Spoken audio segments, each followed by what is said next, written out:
अखण्डमण्डलाकारं व्याप्तं येन चराचरं तत्पदं दर्शितं येन तस्मै श्रीगुरुवे नमः। डीसा नगर के प्रबुद्ध, प्रतिष्ठित, प्राणवान, बुद्धिमान नागरिकों का स्वागत करते हैं। आप में सभी लोग सामान्य नहीं हैं, असामान्य हैं, नॉट अनकॉमन बट स्पेशल। आप लोग सभी स्पेशल लोग हैं और आप में एक अलग खूबी है जो आपको सामान्य लोगों से अलग करती है।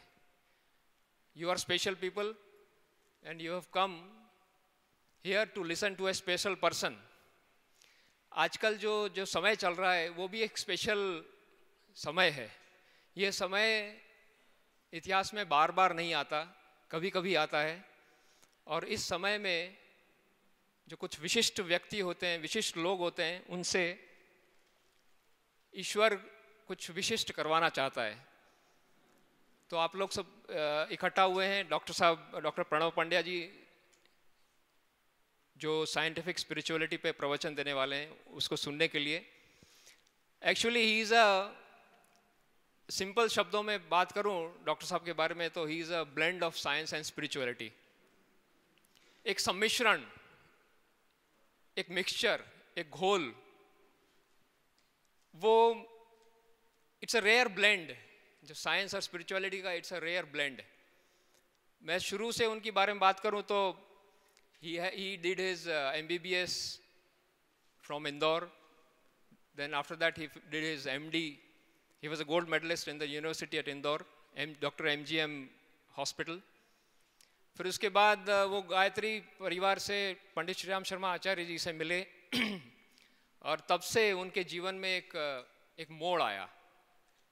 एक वैसा मोड़ आया कि वो जिसने गुरु शिष्य का संबंध पंडित श्री राम शर्मा आचार्य जी से बन गया, उनके इंस्पिरेशन से जो पूज्य गुरुदेव मानवता का कार्य कर रहे थे, उसके इंस्पिरेशन से उन्होंने जो अपना जॉब था BHEL में एज कार्डियोलॉजिस्ट, वो छोड़ के ही ज्वाइंड द मिशन।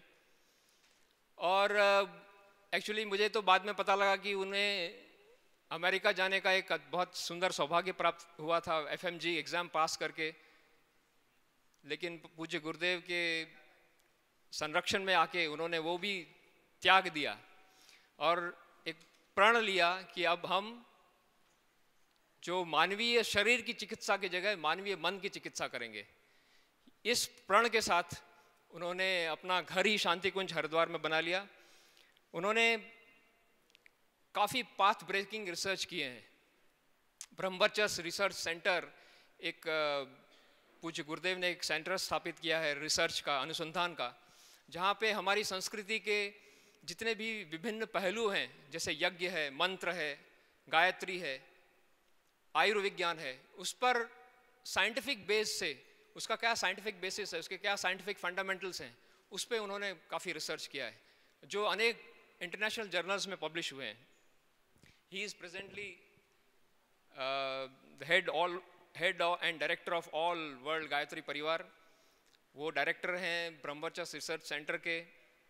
देव संस्कृति विश्वविद्यालय जो इस मकसद से बनाई गई थी कि जो हमारी शिक्षा व्यवस्था है उसके अंदर विद्या का संपुट नहीं है, उसके अंदर संस्कार का संपुट नहीं है। उसे संस्कारित करने के लिए शिक्षा मात्र शिक्षा ना रह जाए, मात्र पेट भरने वाली एक पद्धति ना रह जाए, इसके लिए संस्कार सिंचन वो देव संस्कृति विश्वविद्यालय जो UGC से रिकॉग्नाइज्ड है, वो देव संस्कृति विश्वविद्यालय में है हरिद्वार में। उसके वे आप चांसलर हैं। अखंड ज्योति पत्रिका है, उसके आप एडिटर हैं। और कम से कम मेरे ख्याल से 50 से 60 पुस्तकें उन्होंने खुद लिखी हैं। He is a prolific writer and an excellent writer.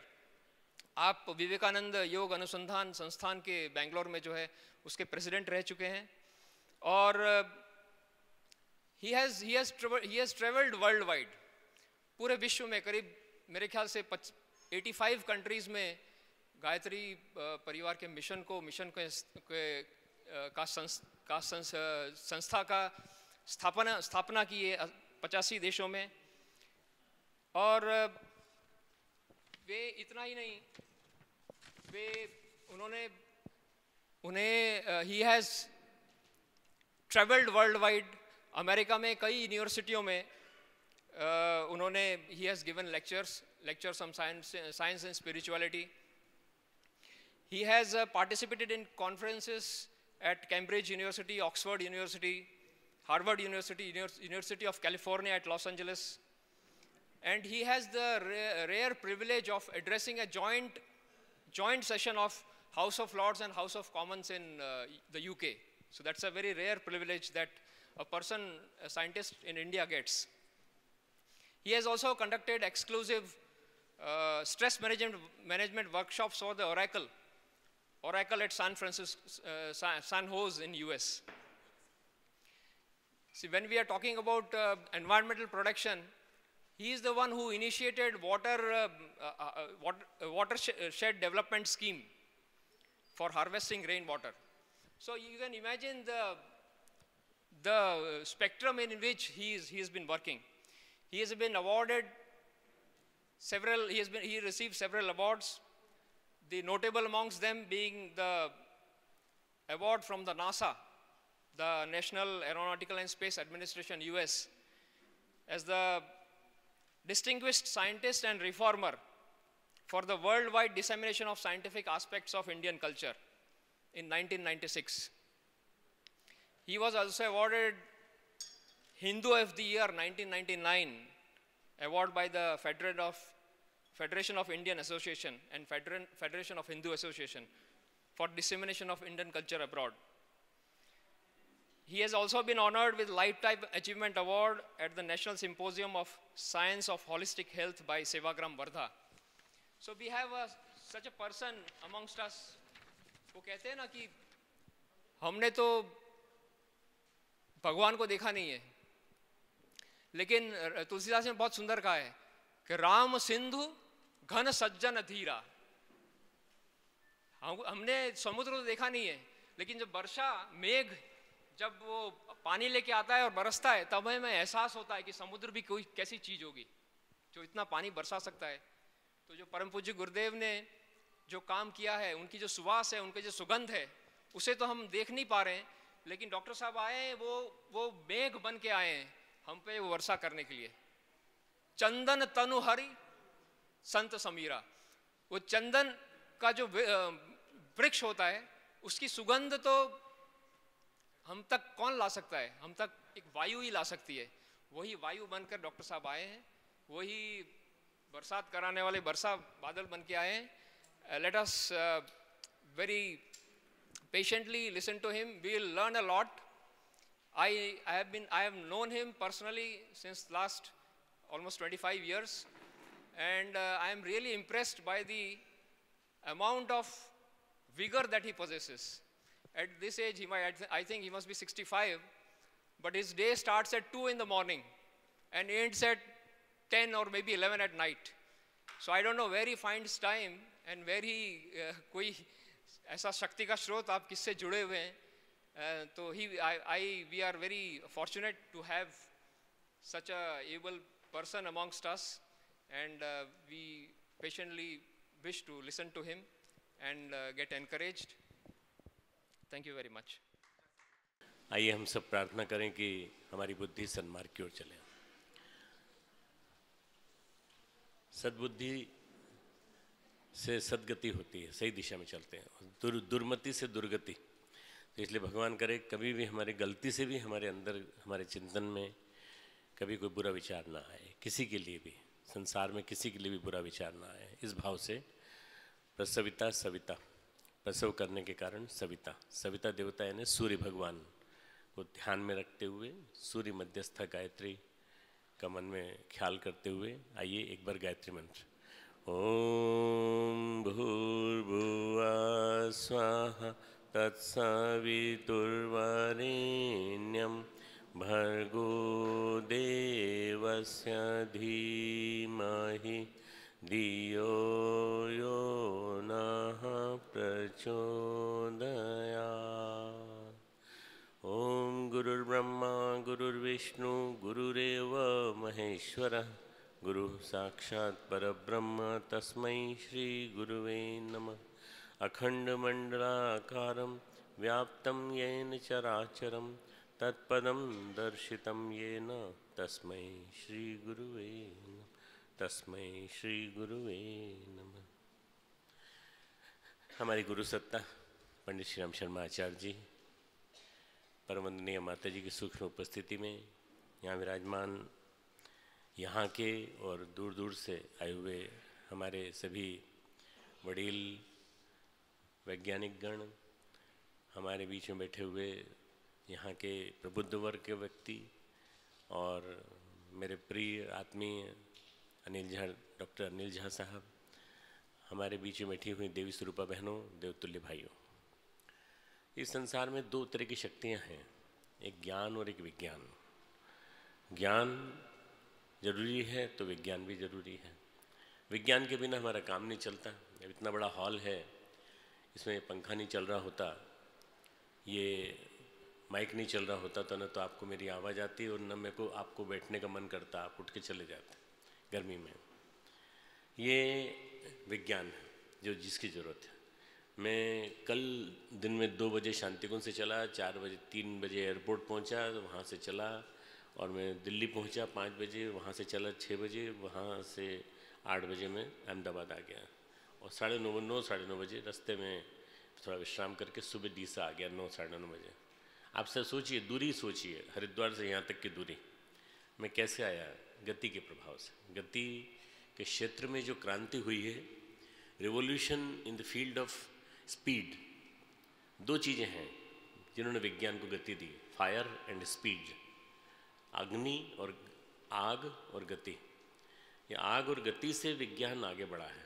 सबसे पहले जब आदमी गुफा से निकला होगा तो उसने चकमक पत्थर ढूंढा होगा, ढूंढ करके उसने उसको टच किया होगा, तो वो टच करने से एक स्पार्क निकला, उस स्पार्क से उसने घास को छू दिया, आग निकली। आग निकलने के बाद उस सूरज को देखा, उसने कहा ये आग और वो सूरज दोनों एक जैसे लगते हैं। बस that was the first invention.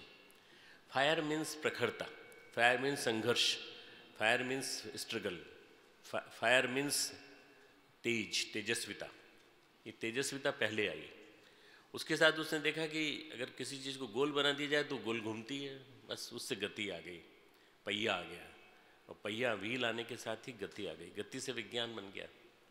तो ये जो गति है विज्ञान की इतनी तेजी से बढ़ी है। गति इस शब्द से प्रगति शब्द बना है, गति शब्द से गंतव्य शब्द बना है। गंतव्य यानी हमको कहाँ तक जाना है। गति, प्रगति, विज्ञान का ये जो शब्द का जो समुच्चय है, सब जो समूह है, उससे हम लोग विज्ञान को पहचान सकते हैं कि विज्ञान कहाँ तक हमको लेके आया।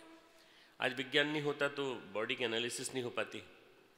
आप में से बहुत सारे डॉक्टर्स हैं, मैं नहीं जानता कितने डॉक्टर्स हैं, हाथ उठाएंगे तो पता लगेगा डॉक्टर्स कितने हैं, लेकिन काफ़ी लोग डॉक्टर्स हैं, बहुत सारे डॉक्टर्स। डॉक्टर्स नहीं होते तो लोगों को आराम नहीं मिल पाता, तकलीफ में आराम नहीं मिल पाता, चाहे सर्जरी हो और चाहे वो डायग्नोस्टिक टेक्निक्स। डायग्नोस्टिक टेक्निक्स की वजह से आज MRI, CT स्कैन और ढेर सारी जो टेक्नोलॉजीज़ हैं, positron emission tomography, PET scan, इतनी तरह की फैसिलिटीज़ हैं आज कि आप बिना चीरा लगाए आप पता लगा सकते हैं बॉडी में क्या है, कहाँ क्या गड़बड़ है, कहाँ कौन सा हॉट स्पॉट है, कहाँ कौन सा कोल्ड स्पॉट है, पता लग जाता है। ये विज्ञान की प्रगति। विज्ञान ने हमको आज वो दुनिया दे दी जिसमें कि आज हम स्मार्ट सिटी की बात कर रहे हैं। मोदी जी को हमने स्मार्ट विलेजेस की बात कही तो स्मार्ट विलेजेस आ गए, आदर्श ग्राम की बात आ गई। अब ये जितने भी हैं चीज़ें तभी संभव है, इनका उपयोग तभी संभव है, विज्ञान की सभी चीज़ों का सदुपयोग तभी संभव है जब स्मार्ट मैन हो। व्यक्ति स्मार्ट नहीं होगा तो कैसे काम चलेगा? उसको यूटिलाइज करने वाला आदमी भी तो अच्छा होना चाहिए। आदमी अच्छा हो तो उसके लिए भगवान ने अध्यात्म निकाला, अध्यात्म विद्या, आत्मविद्या, ज्ञान। ज्ञान मीन्स नॉलेज, प्रूडेंस, जिससे कि हम जान सकें कि हमारा पर्पस क्या है, हमारा उद्देश्य क्या है इस धरती पे आने का। What am I, who am I, what for I have come on this worth. मैं इस धरती पे जन्म लिया क्यों, मैंने, भगवान ने जन्म दिया क्यों मुझे, ये जानने के लिए ज्ञान का उद्भव हुआ, ज्ञान पैदा हुआ। पहली जिज्ञासा, अथा तो ब्रह्म जिज्ञासा, ये ब्रह्म कौन है, मैं कौन हूँ, सोहम, मैं वही हूँ जो वो है, तत्त्वमसि, अयम आत्मा ब्रह्म, सच्चिदानंदो हम, शिवो हम, ये सारे जो वाक्य जितने वेदांत के महावाक्य कहे जाते हैं, ये सारे इसी से निकले, जिज्ञासा, जिज्ञासा, मैं कौन हूँ। दिस इज नॉलेज, ये प्योर नॉलेज। लोगों ने क्या किया, इंटरनेट के नॉलेज को और दुनिया भर की जो आज किताबें छपती हैं ढेर संख्या में, अवेयरनेस पैदा हुई है। अवेयरनेस पैदा होने की वजह से, क्लाइमेटिक चेंजेस की वजह से अब पेड़ थोड़े कम कटते हैं, पर फिर भी अभी भी हम देखते हैं कि पेड़ों के कटने से पल्प जो बनता है उससे पेपर छपता है, पेपर बनता है तो ढेरों पेपर, न्यूज़पेपर बनते हैं, ढेरों किताबें बनती हैं। नॉलेज जो है किताबों में नहीं आ सकता। पुराने ज़माने में नॉलेज किताबों में नहीं था, पुराने ज़माने में नॉलेज दिमाग में था लोगों के। हमारे गुरु लोग कहते थे, कुछ कहते थे तो वो शिष्य दिमाग में नोट कर लेता था, फिर वो रिपीट कराते थे उनको, रिपीट कराते कराते वो श्रुति बन गया, श्रुति, सुनते सुनते श्रुति, और सुनते सुनते वो नॉलेज इतना ज़्यादा महत्वपूर्ण हो गया कि वो जनरेशन टू जनरेशन कन्वे होता चला गया, पीढ़ी दर पीढ़ी, पीढ़ी दर पीढ़ी कन्वे होते होते एक ऐसी स्थिति आई कि हमारे पास प्रिंटिंग के लिए कुछ था नहीं, तो भी उन्होंने तैयार कर लिया। फिर उन्होंने सोचा कि भूल नहीं जाएं कहीं, इसलिए उन्होंने भोजपत्र पे लिख लिया। भोजपत्र अब तो ढूंढने पे नहीं मिलता। गोमुख और इसके गंगोत्री के बीच में पूरा एक भोजवासा का जंगल था। हम लोगों ने कुछ नर्सरीज प्लांट की हैं भोजवासा के आसपास, ताकि भोज वृक्ष जिंदा रहे। अभी हम गए थे गंगोत्री, तो वहाँ पर हम लोगों ने बातचीत की है और नर्सरी लगाई है जंगल में, तो भोज वृक्ष जिंदा रहे। भोज वृक्ष की छाल जो है उस पर लिखा गया, ये कौन सी इंक से, अपनी सिंथेटिक इंक नहीं, अपनी नेचुरल इंक से लिखा गया, वो स्थायी रहता है। तो बहुत सारे जो वेद थे, उपनिषद थे, आरण्यक थे, वेदांत के ग्रंथ थे, वो सारे जिंदा रहे क्योंकि उन पे वो लिखा हुआ था। बाद में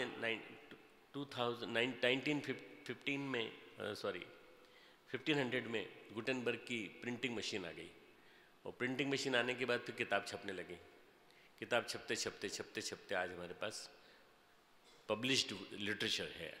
अभी जैसे मैंने कुछ भाइयों को किताबें दी, ये किताबें पब्लिश्ड लिटरेचर है, कि लिखा हुआ, प्रिंटेड, कंपोज्ड, रिटन, पहले तो contemplated, written, composed and then printed. ये नॉलेज जो है, ये ज्ञान जो है, ये ज्ञान वो है जो हमने इकट्ठा किया है दूसरों से सुन करके। ये ज्ञान वो वाला ज्ञान है। पर असली ज्ञान जो है वो अपने आप को जानना है। मैं कौन हूँ, मेरा उद्देश्य क्या है। क्या यही जो मटेरियलिस्टिक पर्पस के लिए लोग जो आते हैं वही असली ज्ञान है, इसको जानना कि मटेरियलिज्म क्यों ज़रूरी है, सिटी कैसे बनती हैं, आर्किटेक्चरल साइंसेस क्या है, इंजीनियरिंग क्या है, मेटलर्जी क्या है, मेडिकल साइंसेस क्या है, इन सब को जानना ये ज्ञान नहीं है। मेरे को कन्फ्यूज़न था थोड़ा सा जब मैं एमडी करके गया, तो मुझे लगा कि शायद डॉक्टर गुरुदेव जो हैं मेरी ज़रूरत इसलिए महसूस कर रहे हैं कि उनको एक डॉक्टर की ज़रूरत है या उनको एक साइंटिस्ट की ज़रूरत है, और साइंटिस्ट की ज़रूरत क्यों है ये मेरे को वहीं जाके पता चलेगा। जब मैं पहुंचा तो उन्होंने कहा कि अच्छा हुआ तुम आ गए, तुमको विद्या की ज़रूरत थी, तुम विद्या सीखने के लिए आए हो। अब मैं बड़ा कंफ्यूज हो गया।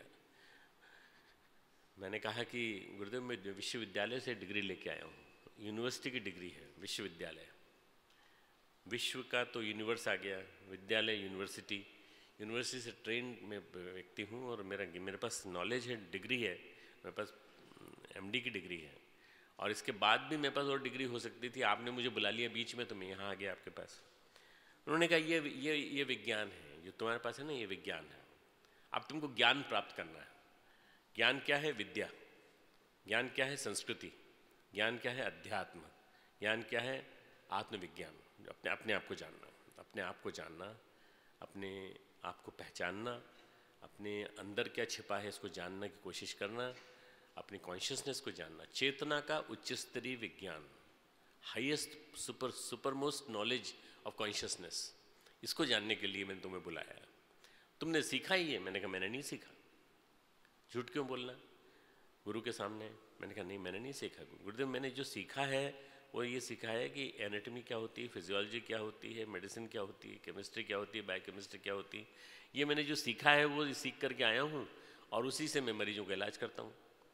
तो बोले बेटा तुम तो ये सोचो कि तुम थोड़े दिन के लिए तुम भूल जाओ कि तुम डॉक्टर हो, तुम स्टूडेंट हो, विद्यार्थी हो। और अगर आदमी जीवन भर विद्यार्थी रहे तो कुछ पाता रहेगा, सीखता रहेगा। नहीं, अगर पढ़ाने वाला बन जाएगा तो बहुत दिक्कत हो जाएगी। तो तुम क्या करो, तुम सीखना चालू करो आज से।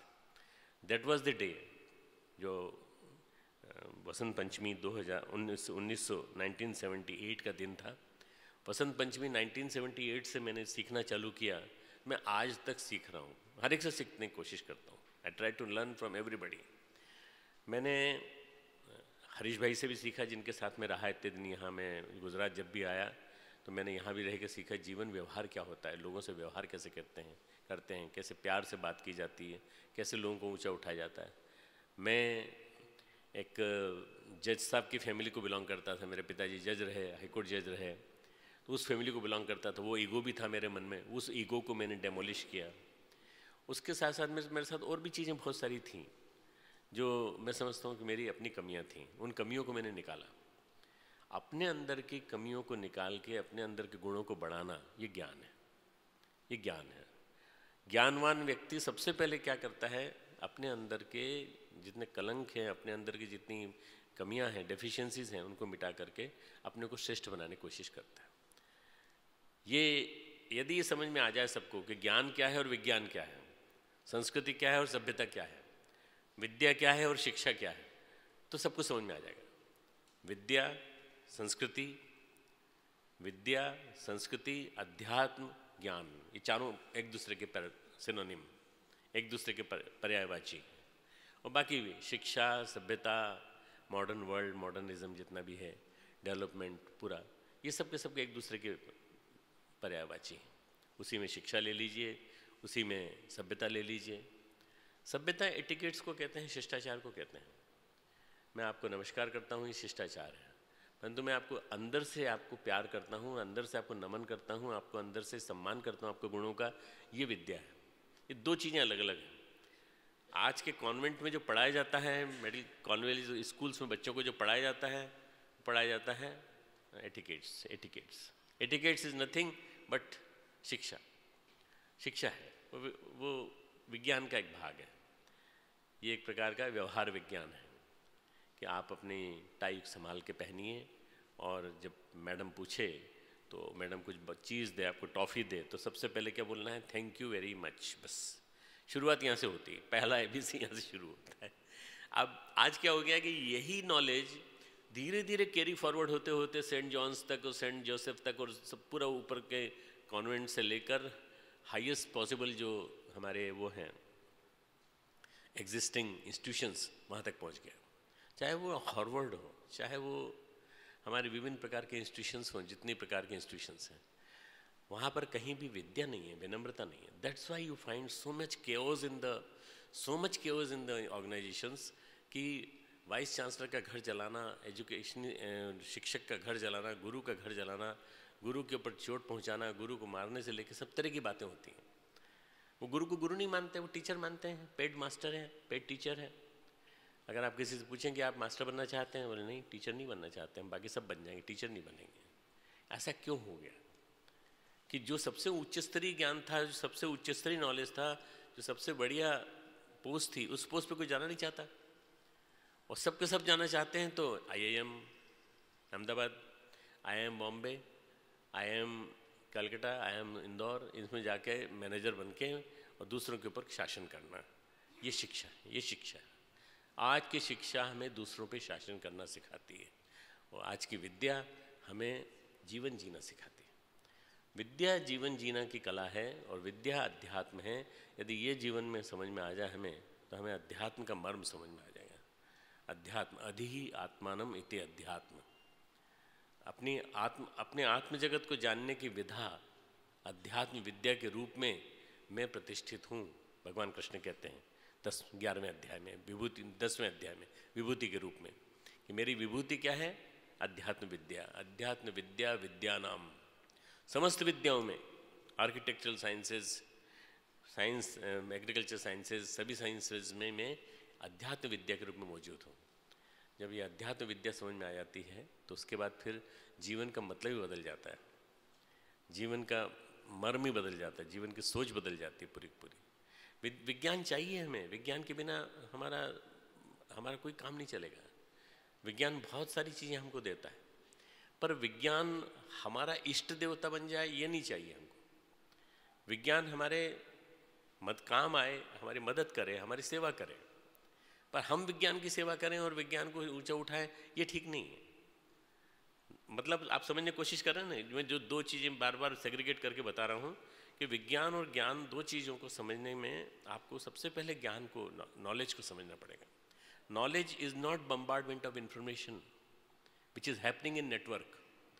आज जो इंटरनेट के माध्यम से क्रांति हुई है, इंटरनेट के माध्यम से पूरी कंप्यूटर इंफॉर्मेशन जितनी भी ऑल ओवर द वर्ल्ड फैल रही हैं, जितनी तेज़ी से 3G 4G और न जाने कितना फास्ट, हमारे यहाँ तो 2 Gbps की स्पीड की बात की जा रही है कि इतनी होनी चाहिए, इतनी होनी चाहिए, और सब कुछ नेट पे आ जाएगा। आने वाले 2 वर्षों के अंदर, ज़्यादा से ज़्यादा 2 वर्षों के अंदर नेट पे सब कुछ उपलब्ध होगा। आपको ना मूवी देखने के लिए थिएटर जाने की ज़रूरत है, आप केवल कंप्यूटर से चिपके रहिए। अपने आप तक सीमित होना ज्ञान कहलाता है, कंप्यूटर तक सीमित हो जाना विज्ञान कहलाता है। Do you understand my point ना? मतलब जब आप वहाँ सामने वाले के साथ लगे रहते हैं ना, और बाकी दुनिया से कोई मतलब नहीं, इनसे कोई मतलब नहीं, गरीबों से कोई मतलब नहीं, दुखी लोगों से मतलब नहीं, उनसे मतलब नहीं, पर जब अपने आप से मतलब होता है तो आपको अपने अंदर वही चीज़ दिखाई देती है दूसरे की आत्मा में है। दूसरे की आत्मा में ही भगवान है। वहाँ जो नारायण बैठा है वही मेरे नारायण मेरे अंदर बैठा है, तो मुझे उसकी सेवा करनी चाहिए। ये ज्ञान सिखाता है, और विज्ञान सिखाता है कहीं जाने की जरूरत नहीं है, इसमें कंप्यूटर में सब घुसा पड़ा है, इसी में देख लो। और इतनी फास्ट स्पीड हो गई, आराम से देखो, पूरा देखो, और दुनिया अपना ज्ञान बढ़ाओ जितना तुम। वो बार बार कहते हैं ज्ञान बढ़ाओ। ज्ञान वो नॉलेज नहीं है, ये ज्ञान नहीं, ये इन्फॉर्मेशन है। ये IQ बढ़ाओ, इसकी बात जो करते हैं, पर IQ तब बढ़ेगा जब आदमी के इमोशंस एनहांस होना चालू होंगे। इमोशनल क्वेश्चन बढ़ेगा तब, स्पिरिचुअल क्वेश्चन बढ़ेगा तब इंटेलिजेंस क्वेश्चंस की बात आएगी।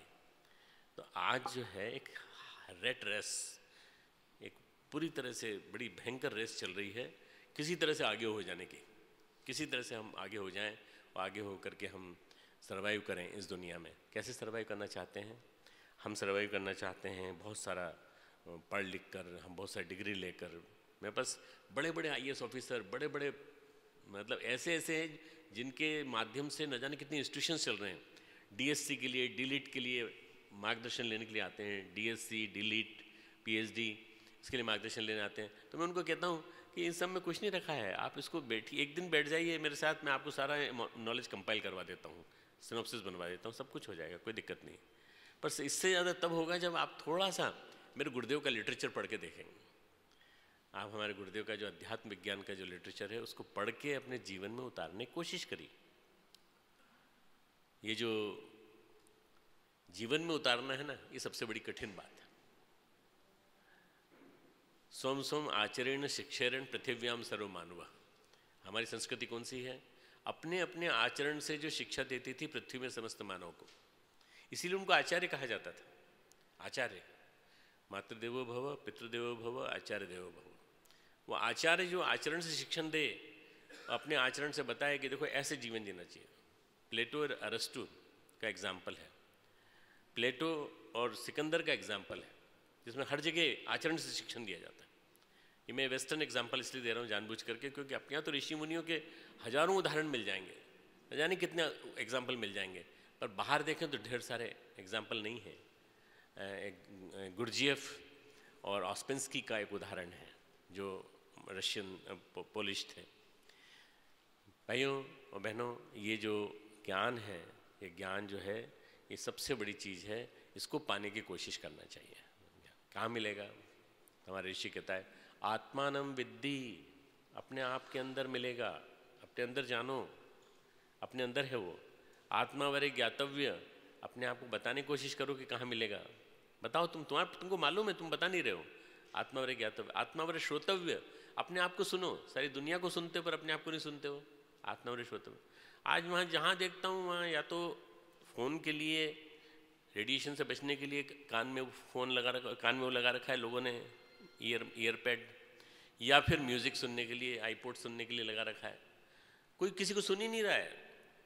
कई बार तो एक्सीडेंट्स इसी वजह से होते हैं कि वो क्रॉस कर रहा है, उसको हॉर्न सुनाई नहीं पड़ रहा है, उसको ये भी नहीं पता चल रहा है मेरे पीछे गाड़ी आ रही, वो आके डैश कर जाती है। आत्मावरे श्रोतव्य, अपने आप को सुनो, अपने आप को सुनो, अपने अंदर का, अपने बाहर की दुनिया तो बाद में सुनना, पहले अपने आप को सुनो। आत्मावरे श्रोतव्य। आत्मावरे निधिध्यासव्य, अपने आत्म जगत में बैठकर तुम समाधि में चले जाओ 5 मिनट के लिए से 15 मिनट के लिए, रोज 5-10 मिनट का मेडिटेशन करेंगे तो आपको अपने आत्मसत्ता के बारे में पता चलेगा कि हम कौन हैं, किस लिए आए हैं धरती पर, हमारा पर्पस क्या है, हमारा उद्देश्य क्या है, ये सब चीज़ें पता चलेंगी। भाइयों, मैंने ये सब इतनी सब बातें इसलिए बताई कि ये ज्ञान और विज्ञान का जो मर्म अगर समझ में आ जाए तो हम सभ्यता और संस्कृति दोनों को मिला सकेंगे। संस्कृति बिना सभ्यता के अधूरी है और सभ्यता बिना संस्कृति के नंगी है, उसके पास कुछ भी नहीं है, वस्त्र ही नहीं है। सभ्यता, आप चाहे कितने भी सभ्य हो कोई दिक्कत नहीं, खूब अच्छे पॉश कपड़े पहने हो, but the moment you start speaking, जैसे आप बोलना चालू करते हैं वैसे आपके चेहरे से पता चल जाता है कि आपके अंदर की लैंग्वेज क्या है, आपकी इंटरनल लैंग्वेज क्या है। और वही संस्कार है जो संस्कृति को जन्म देते हैं। संस्कारों से संस्कृति बनती है और संस्कृति से आदमी का व्यक्तित्व बनता है। इसकी सबकी कुंजी एक ही जगह है, विचार।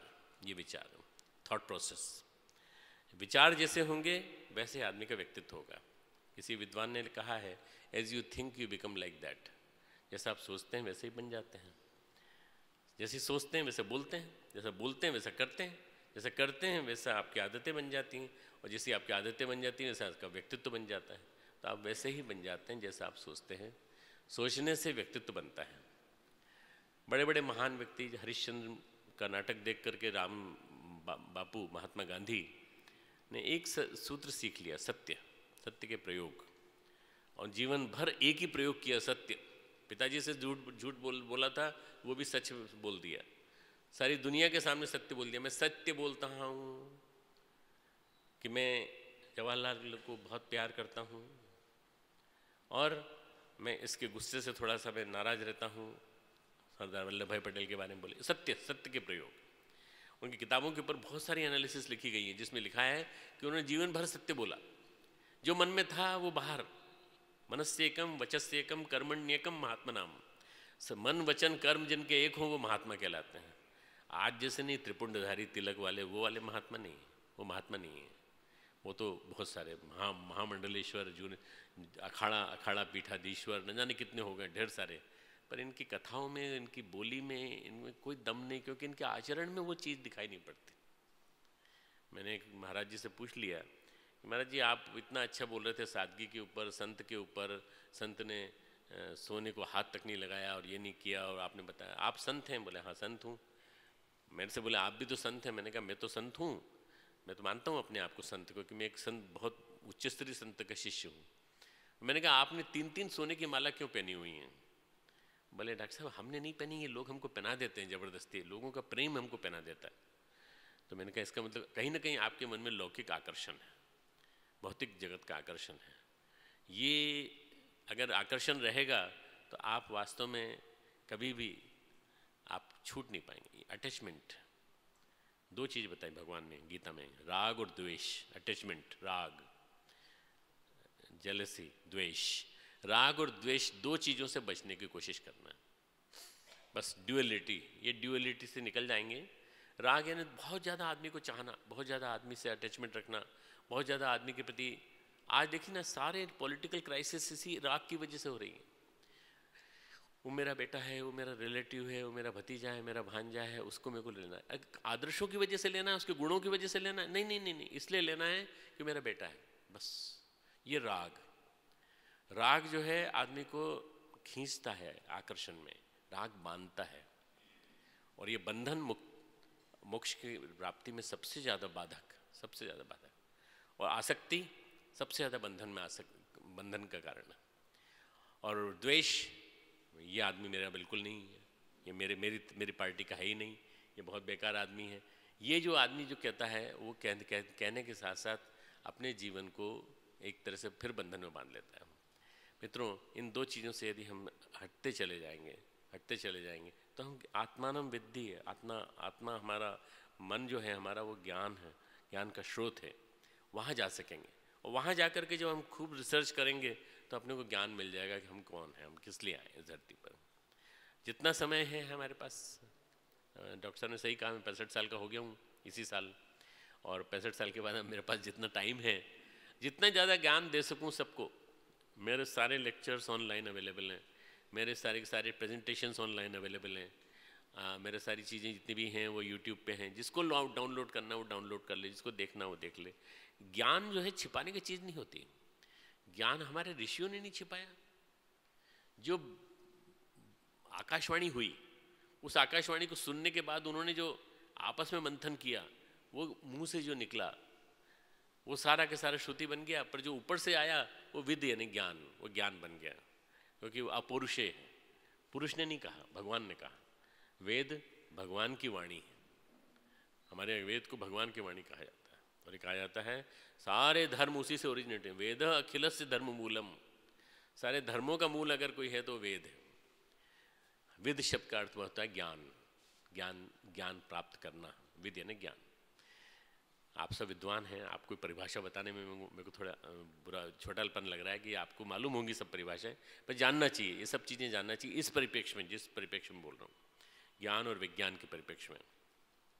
जब ज्ञान और विज्ञान को मिलाया जाएगा तो एक ऐसा अनूठा मिश्रण तैयार होगा। दोनों को मिलाने के बाद वैज्ञानिक अध्यात्मवाद बनेगा। ये वैज्ञानिक अध्यात्मवाद, साइंटिफिक स्पिरिचुअलिटी आज की नीड है, आज के समय की मांग है। अगर विज्ञान आग है तो अध्यात्म पानी है। अगर विज्ञान प्रखरता है तो अध्यात्म संवेदना है। अगर विज्ञान स्पीड है, बहुत तेज गति से चलने वाली, तो अध्यात्म उस गति पर नियंत्रण करने वाली रेंस REINS रेंस, जो उसको पकड़ने में अंकुश रखती, मर्यादा में रखती। मर्यादा में रखने के लिए अध्यात्म की जरूरत है। मर्यादा में रखने के लिए विज्ञान को अध्यात्म की जरूरत है। नहीं तो विज्ञान अपने मन से इन्वेंशन करेगा और ऐसी चीज़ों का इन्वेंशन करेगा जिससे आज के बच्चों का मस्तिष्क गड़बड़ाता चला जाएगा। आज के बच्चों के मस्तिष्क के हिसाब से किताबें नहीं लिखी जाती। आज बच्चों के मेंटल डेवलपमेंट के हिसाब से किताबें नहीं लिखी जाती। एक नया पैटर्न बनना चाहिए पूरा। शिक्षा नीति में पूरा परिवर्तन होना चाहिए, पूरी की पूरी। और बच्चे के मस्तिष्क के विकास के हिसाब से और बच्चे के नीड के हिसाब से, आध्यात्मिक चिंतन के हिसाब से, नैतिक विकास के हिसाब से पुस्तकों का लेखन होना चाहिए, पठन पाठन होना चाहिए। ये तब जब समझ में आएगा, तब तक बहुत देर हो चुकी होगी। तो हमको जल्दी से जल्दी कोशिश करनी चाहिए। मैं समझ में मिला, मोदी जी से बातचीत की मैंने, और मैंने शिक्षा पद्धति को बदलने के लिए बहुत एक आमूलचूल परिवर्तन का सुझाव दिया है। कैसे बदल सकते हैं हम लोग? मतलब शिक्षा पद्धति अगर बदल गई और हम विज्ञान और अध्यात्म को मिला पाए दोनों को, क्योंकि बिना विज्ञान के अध्यात्म अधूरा है और बिना अध्यात्म के विज्ञान अधूरा है। दोनों एक दूसरे के पूरक हैं। Both are complementary to each other. दोनों एक दूसरे के पूरक हैं। हम दोनों के बिना नहीं रह सकते। ज्ञान के बिना नहीं रह सकते, विज्ञान के बिना नहीं रह सकते।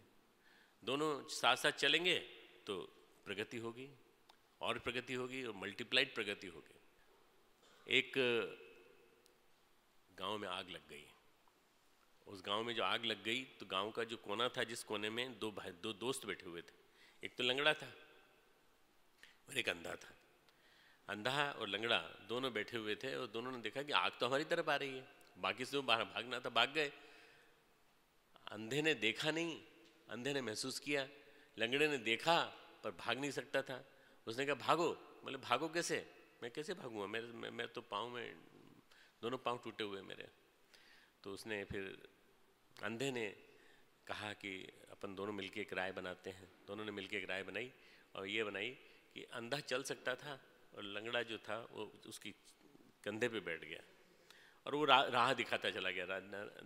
डाबी बाजू जमनी बाजू, डाबी बाजू जमनी बाजू, ऐसे बोलते बोलते बोलते बोलते बोलते बोलते वो बाहर निकाल के ले गया उसको। बाहर निकाल के ले गया, दोनों मिलकर के बाहर निकाल के, एक की आँख काम आई, एक के पाँव काम आया। आज हमको विज्ञान के पाँव की ज़रूरत है और स्पिरिचुअलिटी की आँखों की ज़रूरत है, अध्यात्म की आँखों की ज़रूरत है, विज़न की ज़रूरत है, दूरदर्शिता की ज़रूरत है, और हमको विज्ञान की टांगों की ज़रूरत है, विज्ञान की गति की ज़रूरत है, विज्ञान की चाल की ज़रूरत है, विज्ञान की स्पीड की ज़रूरत है। दोनों नहीं रहेंगे तो कैसे काम चलेगा। आज विज्ञान अंधा है और अध्यात्म लंगड़ा हो गया है। इस लंगड़ेपन को हमने पैदा किया है, दकियानुसीपन, परंपराएं, मर्यादाएं, विवेकहीन परंपराएं। जिसका विवेक ही नहीं होता है, जिसके पीछे उसके पीछे वो हमने थोप दी धर्म के साथ। हमें धर्म में ऐसा लिखा है, हमें धार्मिक ग्रंथ में ऐसा लिखा है, इसलिए इसको मानना चाहिए, इसलिए इसको मानना चाहिए। ये दोनों चीज़ों को यदि हम लोग दोनों को साथ मिला देंगे और दोनों मिलकर के एक साथ चलेंगे तो धीरे धीरे उसके पाँव भी ठीक हो जाएंगे, उसकी आंखें भी ठीक हो जाएंगी, दोनों मिलकर के साथ चलने लगेंगे, दोनों की मिलकर के शक्ति एक हो जाएगी और दोनों मिलकर के एक ज़बरदस्त शक्ति बनेगी जो सुपर पावर होगा। खूब खूब मंगल कामनाएं। खूब